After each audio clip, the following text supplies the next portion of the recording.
Mesdames et messieurs, l'heure est grave du côté de l'Ukraine. La région de Kharkiv, région ukrainienne, vient d'être la cible, est désormais la cible depuis 3 jours maintenant des frappes russes. Oh oui, parce que ce que la Russie a fait, la Russie n'a plus de limites, la Russie n'a plus en fait de réserve. On nous annonce que l'arrivée des pluies de drones Shahed et de drones Leller russes vient de causer ces dernières 48 heures de multiples dégâts, des multiples pertes en vies humaines et des multiples destructions dans cette localité ukrainienne. Par rapport à cela, Volodymyr Zelensky est dépassé, désemparé et qui ne veut non plus négocier. Parce que à l'heure actuelle, nous sommes déjà au printemps. La Russie est en train de montrer, envoie des signaux qui sont pleinement dans une offensive dans cette région de Kharkiv, région frontalière, on peut le dire, à la Fédération de Russie, parce que les Russes avaient attaqué Kharkov, mais ils avaient dit non, qu'ils ne vont pas attaquer Kharkiv. Vous constatez que au fur et à mesure, le temps passe, la Russie ne fait qu'avancer sur le front. Et c'est pourquoi je le dis toujours, les Russes finiront par atteindre Kiev et jusqu'à atteindre les lignes frontalières entre l'Ukraine et la Pologne. Alors, mesdames et messieurs, par rapport à cela, Volodymyr Zelensky est sorti de son silence pour se prononcer par rapport aux multiples dégâts, aux multiples repos éternels que la Russie a émis dans la nuit du 30 au 30, du 31 au 1er. Vous comprenez? Donc, avant-hier, dans la nuit d'avant-hier à hier, ce que la Russie a fait sur le sol de Kharkiv, dans cette localité ukrainienne. Voyons voir ce que Zelensky nous dit, nous relaie en profondeur, parce qu'il y a eu des lourdes pertes en vies humaines. Il y a des multiples blessés qui ont été signalés par Kiev, plus précisément par Volodymyr Zelensky, et il y a aussi eu des multiples dégâts colossaux. Alors, qu'est-ce que Zelensky dit? L'attaque sur Kharkiv fait 2 repos éternels et une cinquantaine de blessés. Ça, c'est Kharkiv. 2 repos éternels et une cinquantaine de blessés. Vous comprenez? Mettez beaucoup de j'aime et partagez au maximum la vidéoconférence. Je vous en prie, c'est très important. Mettez suffisamment de j'aime. Abonnez-vous si vous n'êtes pas encore abonné à nos multiples canaux de réalisation pour ne plus perdre notre page, pour ne plus rater nos vidéos d'actualité. Volodymyr Zelensky a fait état dimanche soir, dans son allocution vidéo du bilan des frappes de drones russes sur Kharkiv, survenues la nuit précédente. Il dit, je cite, « Kharkiv a été brutalement frappé par des drones russes de type Shahed. Donc, l'un a même endommagé un hôpital. Alors, ce que nous constatons, c'est quoi?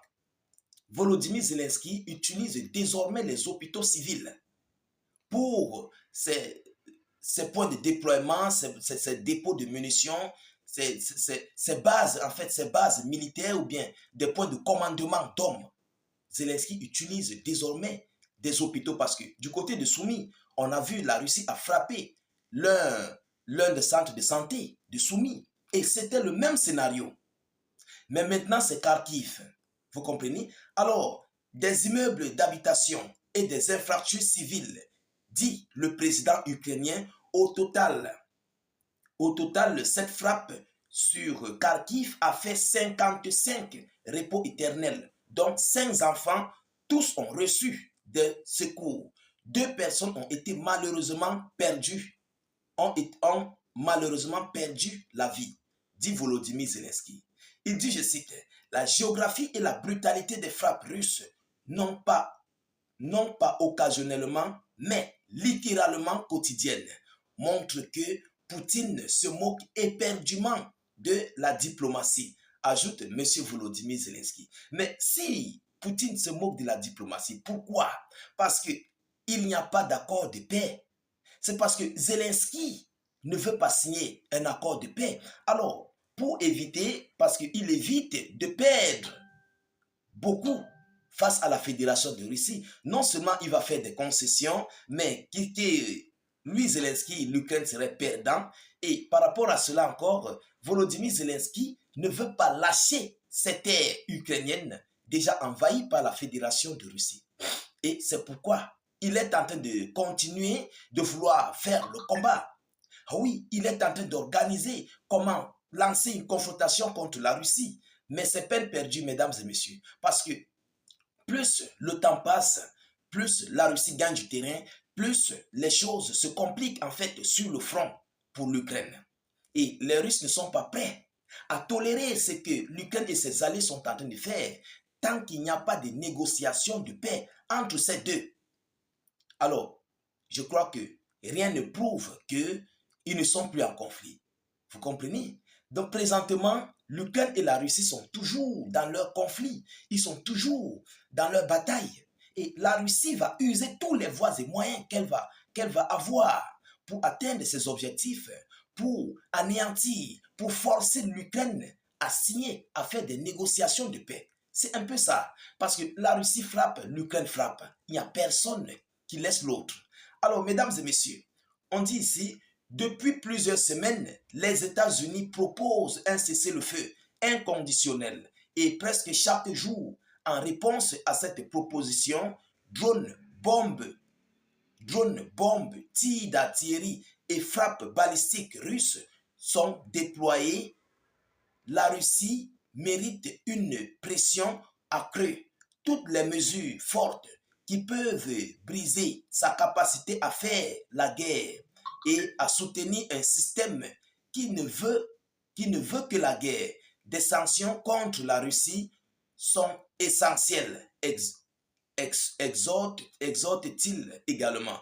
Donc, Volodymyr Zelensky appelle ses alliés à venir mettre encore plus de pression sur la Fédération de Russie, plus précisément sur M. Vladimir Poutine. Mais c'est peine perdue, parce que Poutine, en fait, il a pesé de tous les mains, de tous ses bras, les Américains, l'OTAN, l'Union européenne et tous les autres.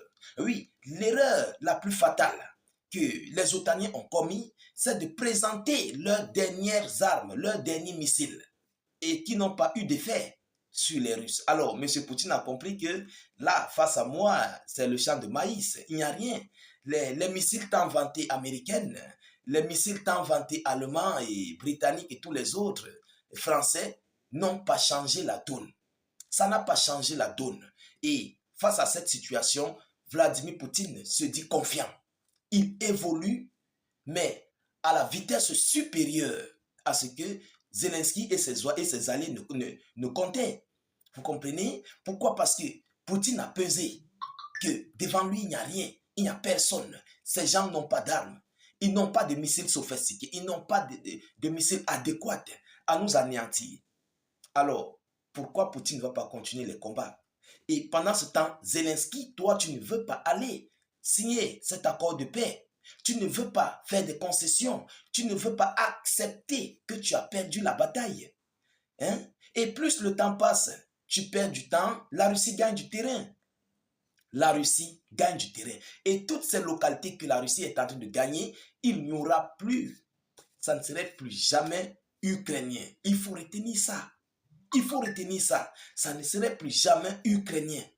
Alors, mesdames, mesdemoiselles et messieurs, voilà ici la grosse plainte que Volodymyr Zelensky envoie à ses alliés de l'Europe et aussi aux États-Unis d'Amérique, où ils ont émis des pluies de sanctions. Rien n'a changé. Zelensky appelle encore à accroître, à mettre plus de pression sur M. Vladimir Poutine et plus précisément sur la Fédération de Russie. Alors, partagez au maximum cette vidéoconférence, mettez-la partout à travers le monde. N'hésitez pas, s'il vous plaît, de mettre vos avis en commentaire. Même si vous n'avez rien à écrire, mettez salut, état d'urgence ou encore vive la paix dans le monde. Je vous reviens tout à l'heure pour une prochaine série d'actualités. Soyez encore salués une fois de plus. Ciao, ciao.